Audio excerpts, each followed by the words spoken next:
అందరూ ఒకసారి గట్టిగా మన గౌరవ ఉప ముఖ్యమంత్రి గారి చప్పట్లతో స్వాగతం చెప్పాల్సింది కోరుతా ఉన్నా.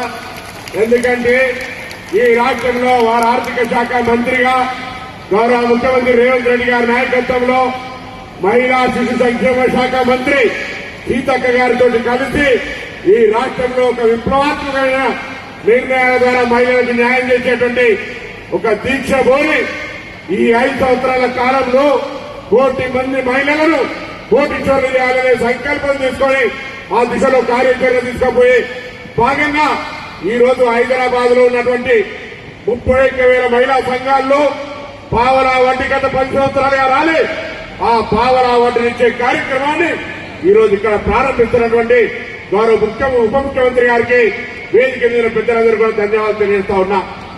ఈ రోజు ధైర్యంగా మహిళలకు మేమున్నామని చెప్పేటువంటి మా నాయకురాలు సోనియా గాంధీ గారి పార్టీగా కాంగ్రెస్ పార్టీగా ఆనాడు ప్రధానమంత్రి ఇందిరాగాంధీ వారసులంగా ఈరోజు మీ ముందు నిల్చొని మహిళలకు న్యాయం చేయగలుగుతాం. మహిళలకు న్యాయం చేసే పార్టీ కాంగ్రెస్ పార్టీ మాత్రమే చెప్పడానికి ఇలా మీ ముందుకు వచ్చినామనే మాట మనం చేస్తా ఉన్నాం. ఇప్పుడే వేదిక మీద సీతక్క గారు అనేక పథకాలు చెప్పినారు. ఇలా మీరు చూస్తా ఉన్నారు ప్రత్యక్షంగా 10 సంవత్సరాలుగా కొత్తగా పెళ్లైనా లేదా కుటుంబ సభ్యులు పెరిగినా రేషన్ కార్డు రానటువంటి పరిస్థితుల్లో ఈ యొక్క నియోజకవర్గంలోనే 41,000 మందికి లబ్ది జరిగే విధంగా కొత్త రేషన్ కార్డులతో పాటుగా 6 కిలోల సన్న బియ్యాన్ని ఇచ్చే కార్యక్రమం తీసుకున్నాం. ఇలా మీరు చూస్తా ఉన్నారు పండుగలకు పబ్బానికి అవ్వగారింటికైనా అత్తగారింటికైనా గుడికి పోయినా బడికి పోయినా లేదా ఎక్కడికైనా పోతే కూడా ఇలా ఉచితంగా బస్సు సౌకర్యాన్ని కలిగజేసినాం. 252 కోట్ల మంది 7,400 కోట్ల విలువ కలిగిన బస్సు ప్రయాణాన్ని ఉచితంగా ఇచ్చినాం.